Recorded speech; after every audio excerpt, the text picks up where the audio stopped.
So when you consider your life, it's really interesting to consider the split to the factual and counterfactual.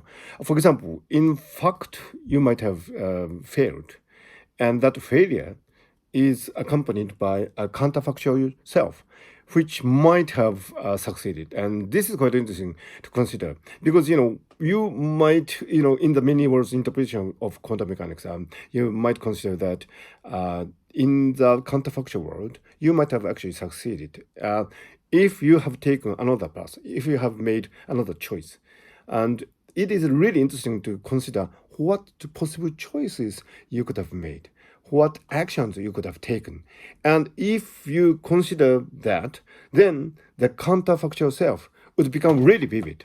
And you would feel as if you can almost feel it, the alternative self, another you, which would have taken another path. And it is really fun to try to learn from that counterfactual self.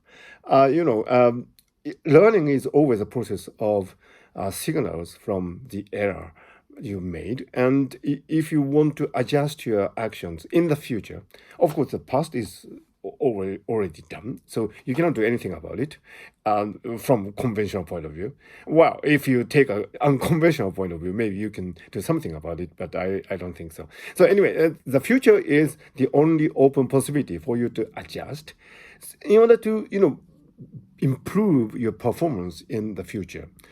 It is always really interesting to consider the counterfactual as well as the factual, and many people fail to do that.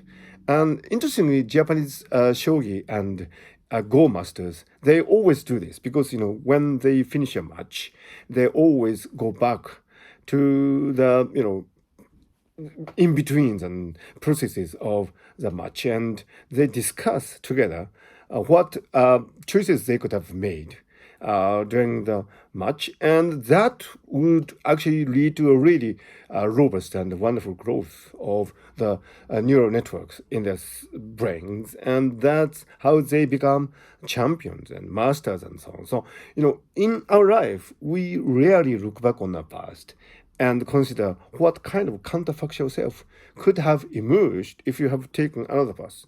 But unless you do that, you cannot really be a master of your life because you cannot learn from this split between the factual and counterfactuals and the different value systems that would have led to the different paths in your life. So it is always interesting to compare your factual self and counterfactual self, and it is such a fun, and it is so fantastic. And I think the counterfactual self is probably the best fiction that you can get out of your life.